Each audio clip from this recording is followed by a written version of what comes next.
kelas ya Pak ya. Saya mohon kesediaan Bapak untuk saya melakukan observasi terhadap Bapak. Langkah pertama di sini saya akan mengajukan pertanyaan, bahwasannya dengan pertanyaan ini untuk mengetahui sejauh mana kesiapan Bapak untuk melaksanakan kegiatan proses belajar dan mengajar di kelas nantinya.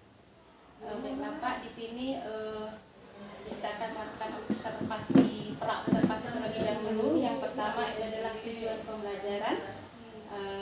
Silakan Pak Latif untuk menjelaskan untuk persiapan pembelajaran, tujuan pembelajaran yang nantinya akan dilakukan di kelas. Terima kasih. Jadi untuk tujuan pembelajaran, materi yang akan kita bicarakan tentang menghormati dan mengenali Bapak dan Ibu dan guru. Jadi tujuan pembelajaran di sini penekanannya adalah harapan saya ketika nanti anak satu mampu meyakini. Assalamualaikum. Waalaikumsalam.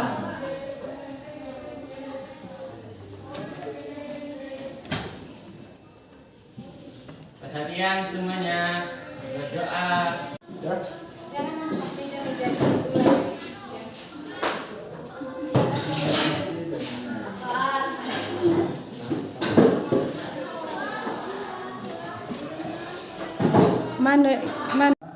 Untuk materi pertemuan kita pada pagi hari ini ada kaitannya tentang menghormati dan menyayangi orang tua dan guru. Silakan kalian buka halaman 119. Nggak bisa. Neng.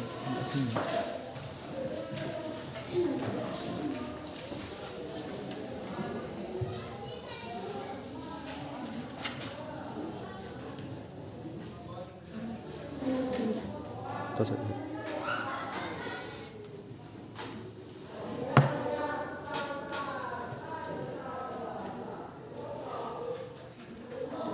Nabi dengan Rasul, tetapi dia belum bisa. Makanya dengan izin dengan orang tuanya untuk bisa menemui. Tapi apa?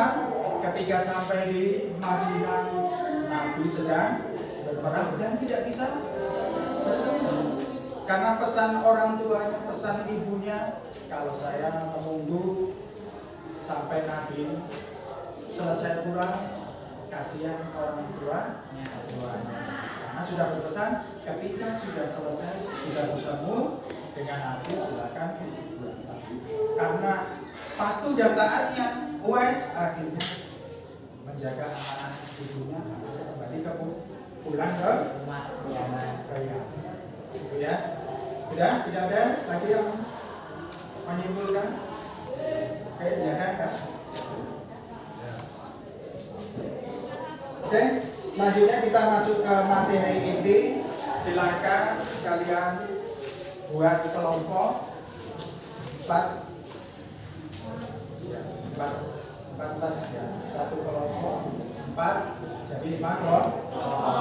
Nah, silakan kalian menuju kelompoknya masing-masing.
yang sudah kalian baca sampai dengan selesai dari awal sampai akhir, Bapak menyarankan setiap kelompok membuat satu pertanyaan yang kemudian dikumpulkan. Nanti perwakilan setiap kelompok mengambil lagi. Bisa dimengerti? Bisa. Silakan.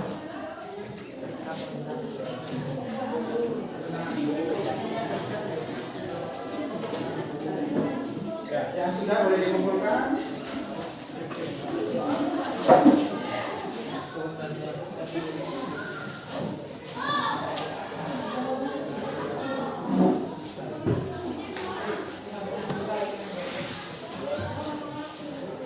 Sudah semua ini? Silakan perwakilan kedua kelompoknya untuk mengambil pertanyaan-pertanyaan dari kelompok yang lain. Maju lagi.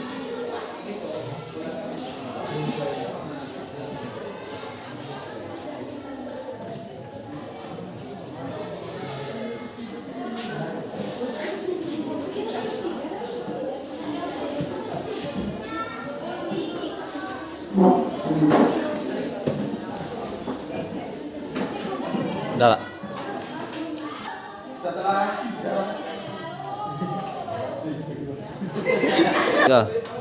Baiklah, saya perwakilan dari kelompok 2 ingin menjawab pertanyaan dari kelompok 1. Pertanyaannya yaitu tuliskan dan bacakan dalil tentang berbakti kepada kedua orang tua. Saya akan menjawab pertanyaan tersebut. Dalil tentang berbakti kepada kedua orang tua. A'udzu billahi minasyaitonir rajim. Bismillahirrahmanirrahim. Wa qadha rabbuka alla ta'budu illa iyyahu wa bil walidayni ihsana. Imma yablughanna indakal kibara ahaduhuma aw kilahuma fala taqul lahuma uffin wa la tanharhuma wa qul lahuma qawlan karima wahfid lahuma janahat dhulli minar rahmati wa qul waghfirhamhuma kama rabbayani shaghira, yang artinya, dan Tuhanmu telah memerintahkan agar kamu jangan menyembah selain Dia dan hendaklah berbuat baik kepada ibu bapak. Jika salah seorang di antara keduanya atau kedua-duanya sampai berusia lanjut dalam pemeliharaanmu, maka sekali-kali janganlah engkau mengatakan kepada keduanya perkataan ah, dan janganlah engkau membentak keduanya, dan ucapkanlah kepada keduanya perkataan yang baik, dan rendahkanlah dirimu terhadap keduanya dengan penuh kasih sayang, dan ucapkanlah, wahai Tuhanku, sayangilah keduanya sebagaimana mereka telah mendidik aku pada waktu kecil.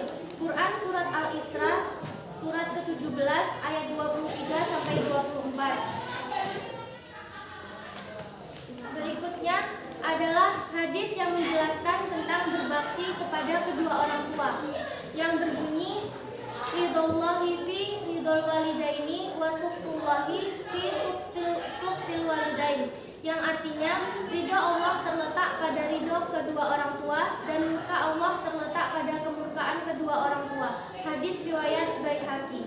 Baiklah, itulah tadi pertanyaan yang bisa saya jawab dari kelompok 1. Sekian, terima kasih. Go.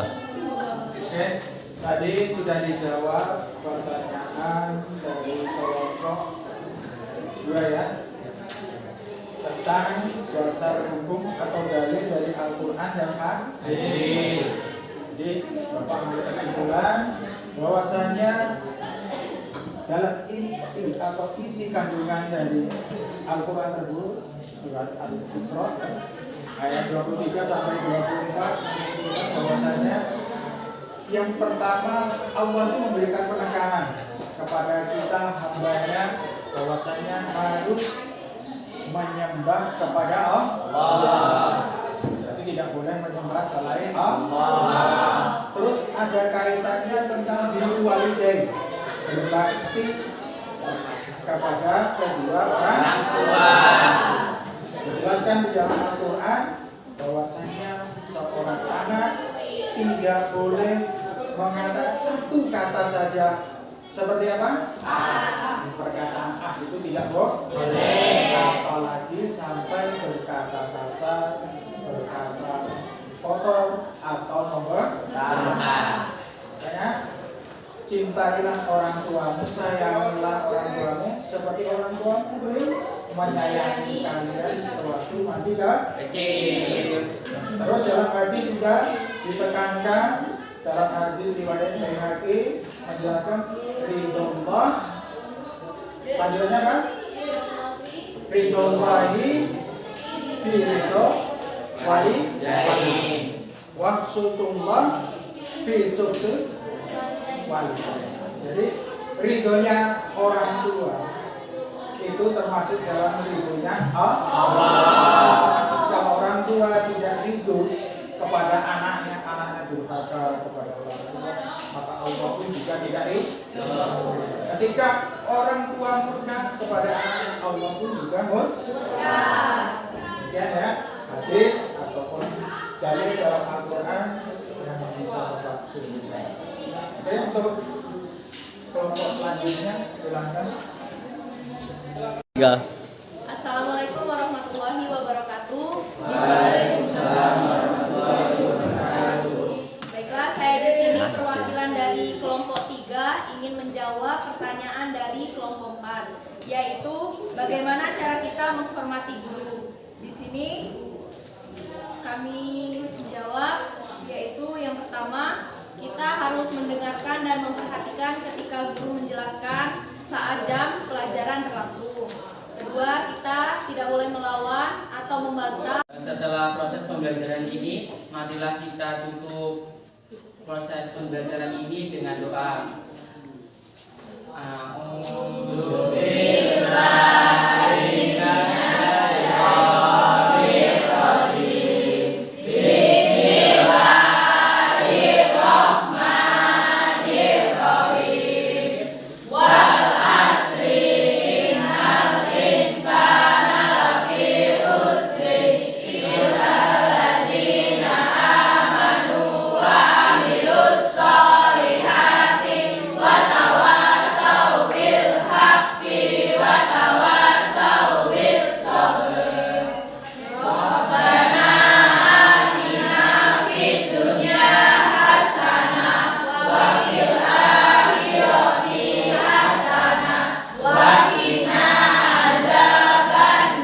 Berdiri siap.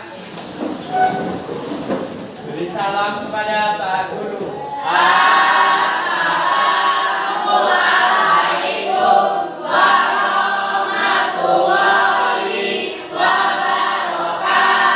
Waalaikumsalam warahmatullahi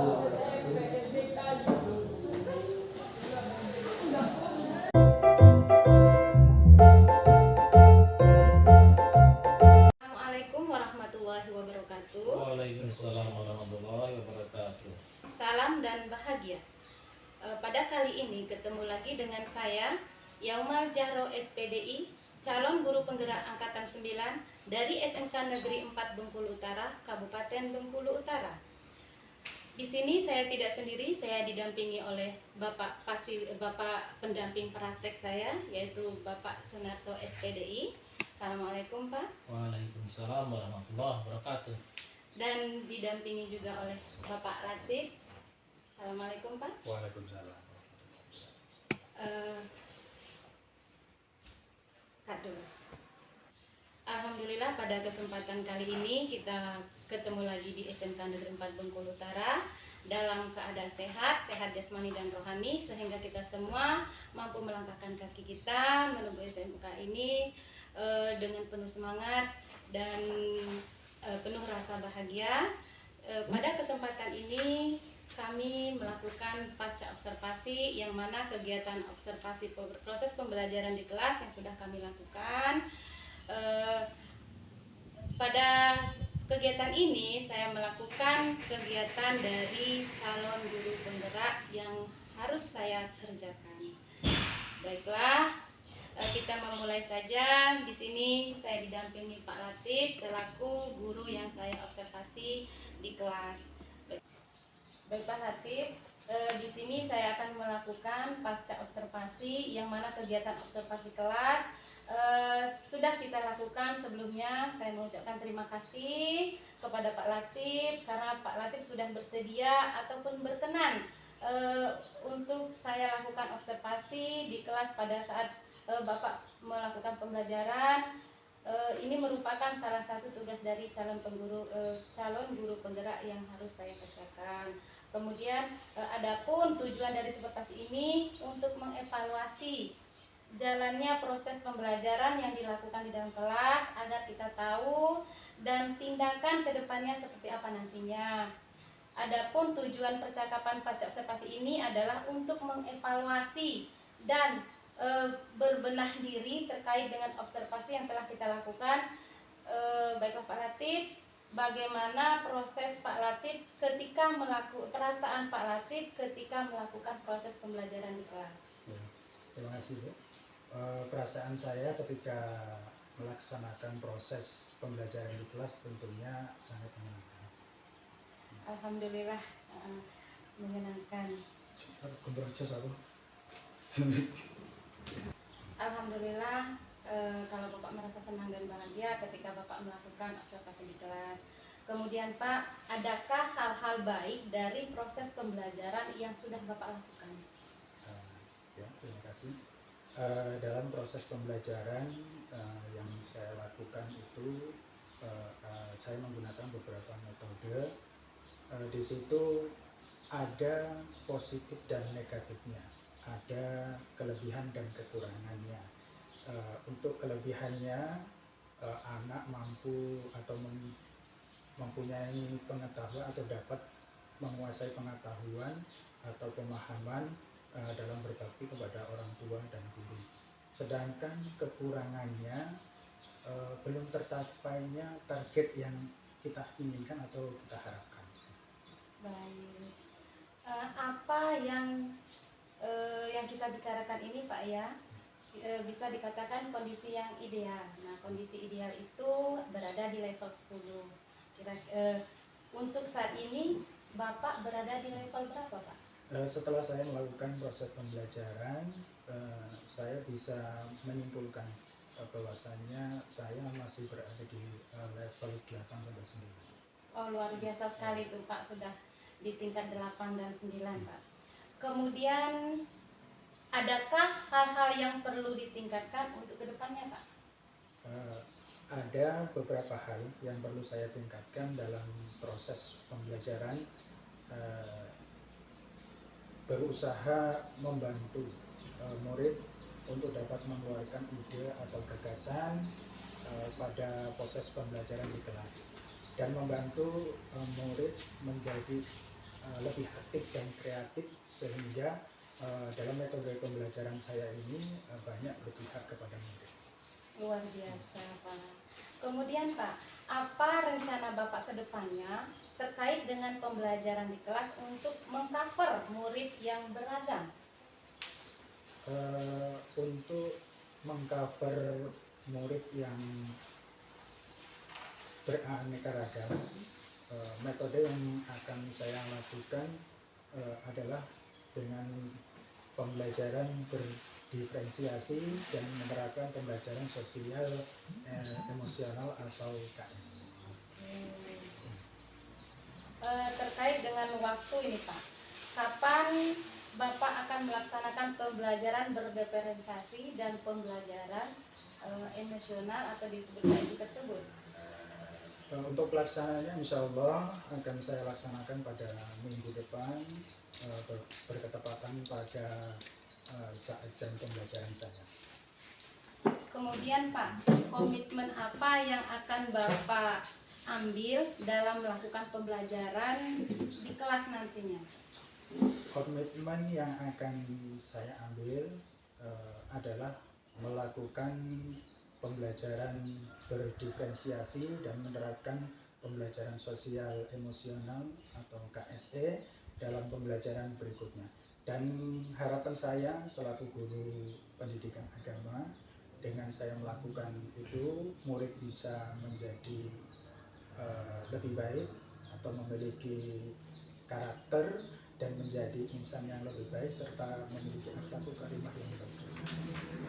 Sangat luar biasa Pak, harapan kita selaku guru pendidikan agama ya Pak, berharap siswa kita atau murid kita itu berakhlakul karimah ya Pak ya. Mudah-mudahan apa yang menjadi doa dan harapan Bapak itu tercapai, dikabulkan oleh Allah Subhanahu wa taala. Sebelum saya tutup Pak ya, di sini saya akan melakukan refleksi kegiatan yang sudah kita lakukan di kelas kemarin.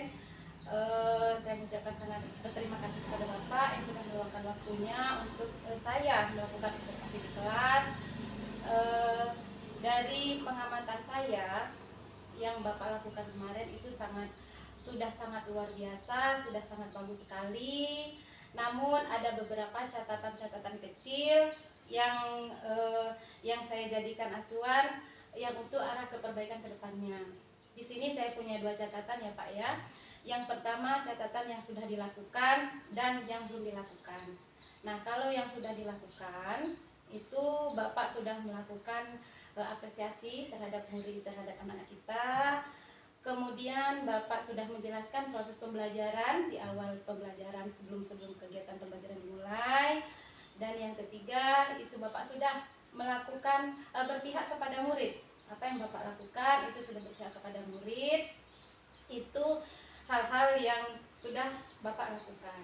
Nah, yang kedua yang belum Bapak lakukan, yang pertama biasanya kalau kita di dalam kelas itu terlebih dahulu setelah kita apresiasi itu melakukan ice breaking ya Pak ya. Ice breaking itu tujuannya untuk melihat kesiapan anak, kemudian kita merefresh anak. Mungkin pada saat dia masuk itu mungkin kehadiran penuhnya itu belum 100% ya Pak ya. Biasa mungkin karena kita pelajaran kita siang mungkin masih asik jajan dan sebagainya. Jadi kehadiran penuh sebab untuk menerima pembelajaran itu belum. Jadi itulah kita gunakan ice breaking. Nah, Bapak belum menggunakan ice breaking. Kemudian Bapak belum melakukan format penilaian. Di sana belum ada penilaian. Kemudian apresiasi terhadap anak, misalnya anak setelah menjawab tugas kelompok itu biasanya kita seorang guru kasih tepuk tangan dulu kepada Erita yang sudah menampilkan, kasih aplaus terhadap anak. Nah, itu belum Bapak lakukan pemberian apresiasi terhadap anak.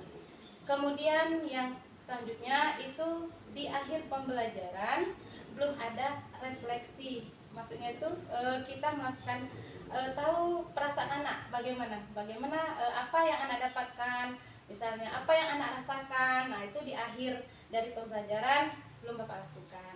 Ini adalah dua hal yang menjadi catatan saya dalam proses pembelajaran yang sudah Bapak laksanakan. Sekali lagi saya mohon maaf apabila dari segi penyampaian atau pada saat saya di kelas kurang berkenan, ini mohon maaf ya Pak Latif ya. Karena biasanya ketika kita ngajar ada seseorang lain yang mendampingi, itu perasaan kita kan jadi serba tidak enak. Jadi saya mohon maaf ya Pak. Itu saja yang dapat saya sampaikan. Saya mengucapkan terima kasih Bapak sudah bersedia dan berkenan untuk saya lakukan observasi. Lebih dan kurang saya mohon maaf yang sebesar-besarnya.